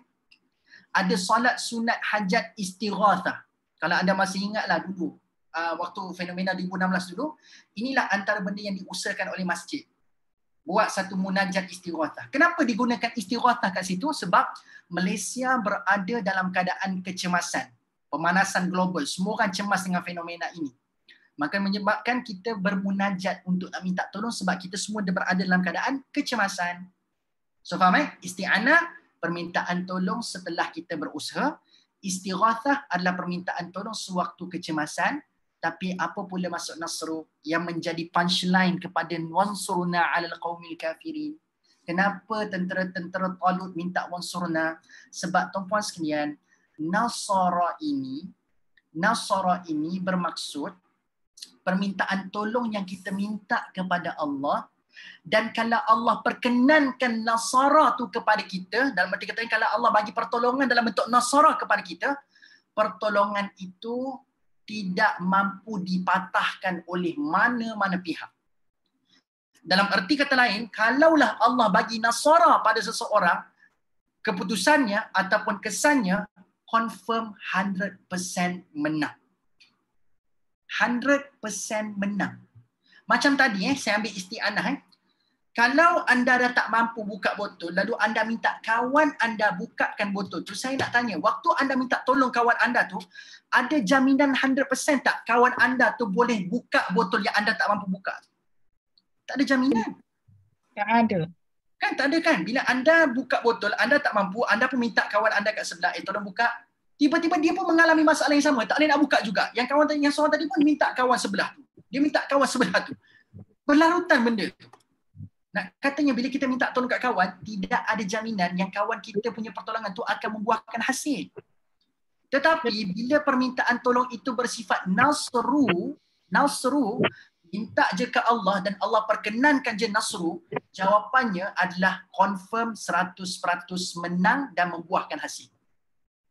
Sebab itulah doa yang dititipkan oleh tentera Talut yang sedang kekurangan bilangan tentera nak pergi lawan pula dengan Jalut lepas ini, lepas dapat penuhkan jiwa dengan kesabaran, minta istiqamah kepada Allah wa thabbit aqdamana, dia minta pula kepada Allah, ya Allah, datangkan kepada aku pertolongan dan dengan pertolongan itu tidak lain tidak bukan hanyalah membuahkan kemenangan dan keberhasilan kepada diri aku.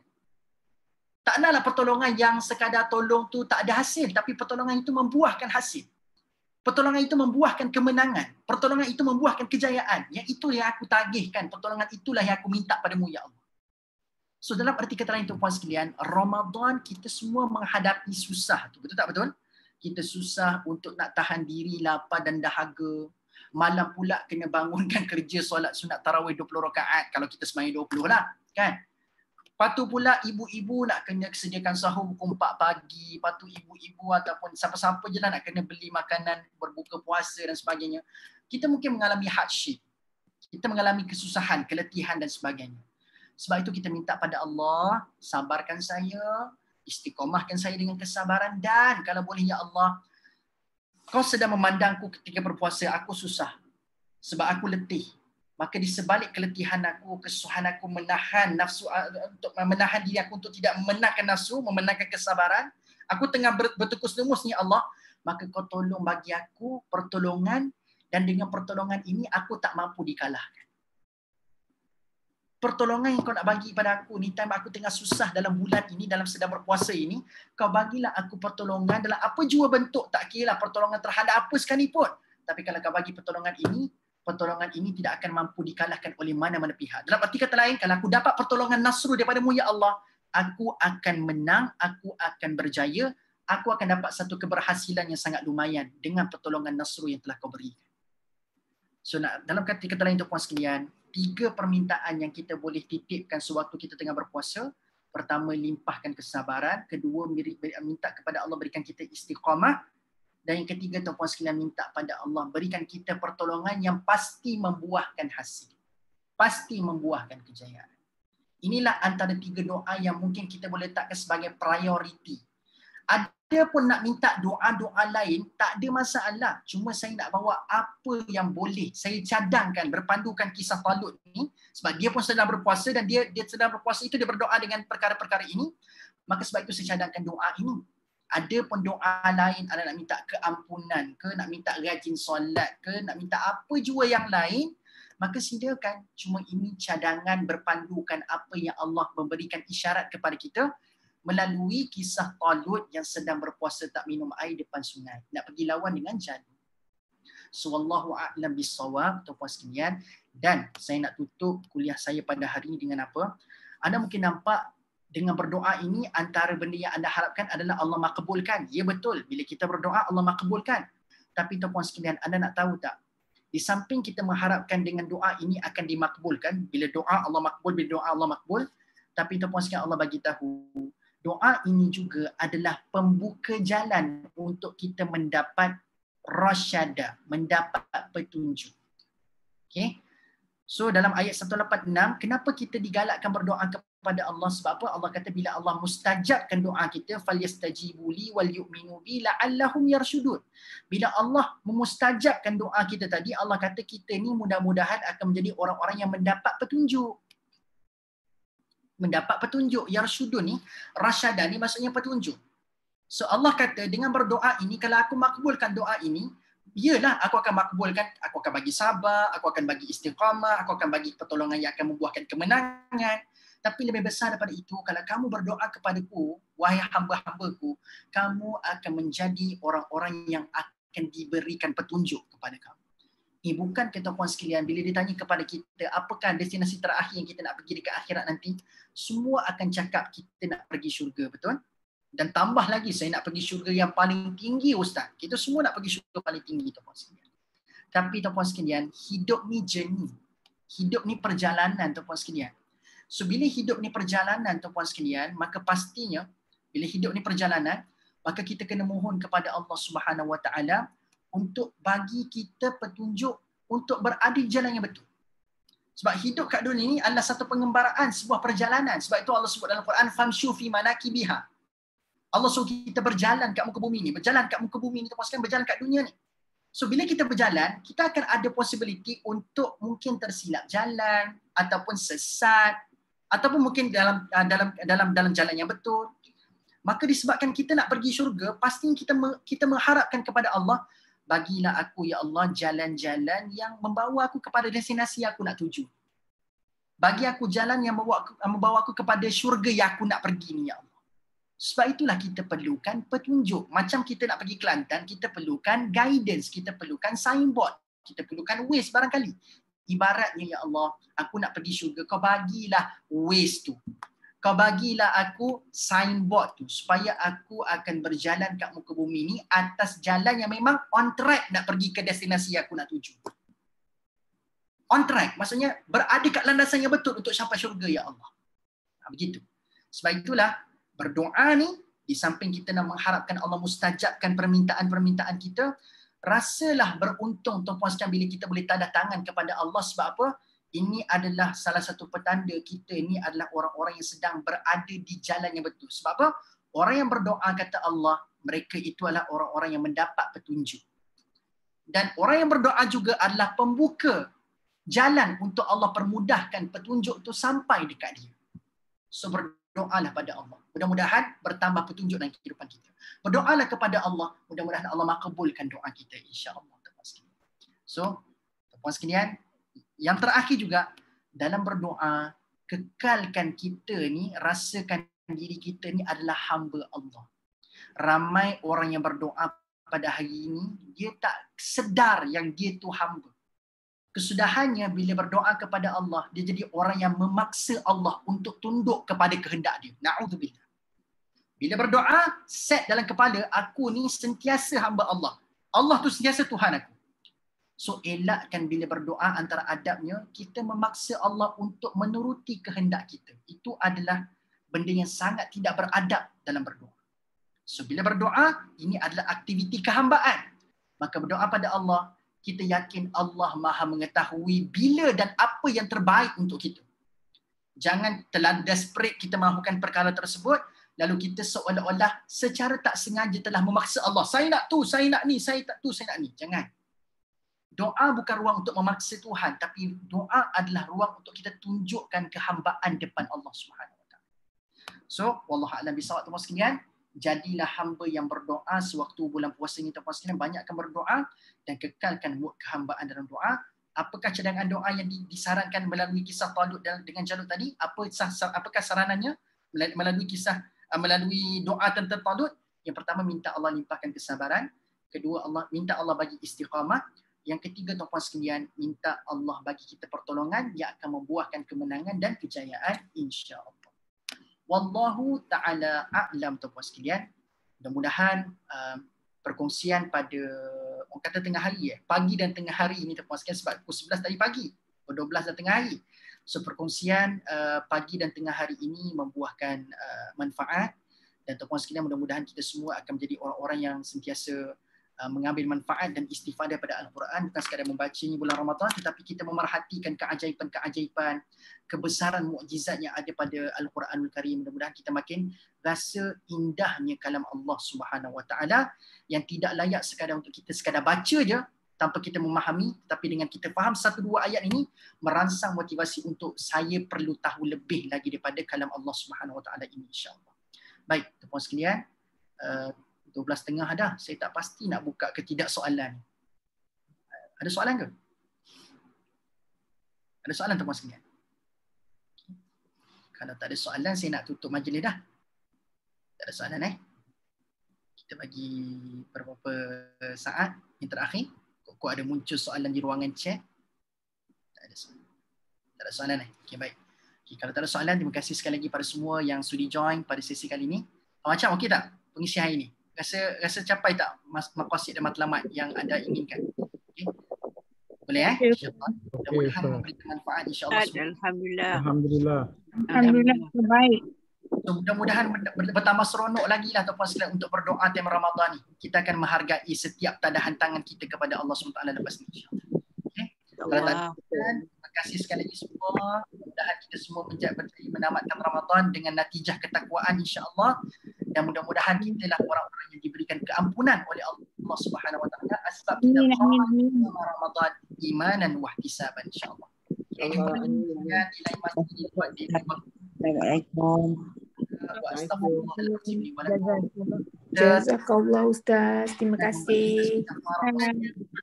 Subhanakallahumma bihamdik asyhadu an la ilaha illa anta astaghfiruka wa atubu ilaik. Bismillahirrahmanirrahim. Wal 'asri innal insana lafi khusr illa alladziina aamanu wa 'amilus shalihaati wa tawassaw bil haqqi wa tawassaw bis sabr. Jazakumullah khairan katsiran semuanya. Barakallahu fikum. Ma'assalamah wa ilal liqa.